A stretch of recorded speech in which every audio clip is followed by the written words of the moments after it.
കൂട്ടുകാരെ, അപ്പം ഞാൻ എന്നോട് ട്രിപ്പാണ് പോകുന്നത്. അത് വേറെ ഒന്നുമല്ല, ഇപ്പോൾ എല്ലായിടത്തും ട്രെൻഡിങ് ആയിട്ടിരിക്കുന്ന പ്രേമലു മൂവിയാണ് എന്നാണ്. അപ്പോൾ നമ്മൾ കാണാൻ പോകുന്നത് നൂറിനാടുള്ള സ്വാതി തിയേറ്ററിലോട്ടേക്കാണ്. അപ്പോൾ നമുക്ക് ഒരുങ്ങി കഴിഞ്ഞിട്ട് കാണാം.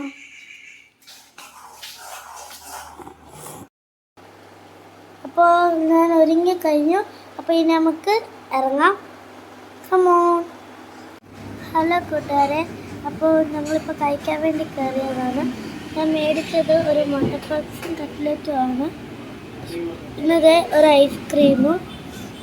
അപ്പോൾ നമ്മളിത് കഴിച്ചിട്ട് ഇനി തിയേറ്ററിൽ വെച്ച് കാണാം. അപ്പോൾ കൂട്ടുകാരെ, ഞങ്ങൾ സ്വാതി തിയേറ്ററിലെത്തി. നൂറിനാടുള്ള സ്വാതി തിയേറ്ററിലെത്തി മൂവി കണ്ടു. പിന്നെ തിയേറ്ററിൽ ഫോൺ യൂസ് ചെയ്യാൻ പറ്റാത്തതുകൊണ്ട് പറ്റില്ല, വീഡിയോ എടുക്കാൻ പറ്റിയില്ല. പിന്നെ അടിപൊളി സിനിമയാണ്. ഞങ്ങൾ എന്തായാലും കുറേ ചിരിച്ചു മരിക്കും, അതേപോലത്തെ സിനിമയാണ്. അപ്പം നിങ്ങൾ എന്തായാലും വന്ന് കാണണം. ഒരു ഗുഡ് എക്സ്പീരിയൻസ് ആയിരിക്കും. അപ്പോൾ ബൈ ബൈ. അടുത്ത വീഡിയോയ്ക്ക് നമുക്ക് അടുത്ത സോങ് കാണാം. Tata bye bye. നിങ്ങളുടെ സന്തോഷമാണ് ഞങ്ങളുടെ സന്തോഷം.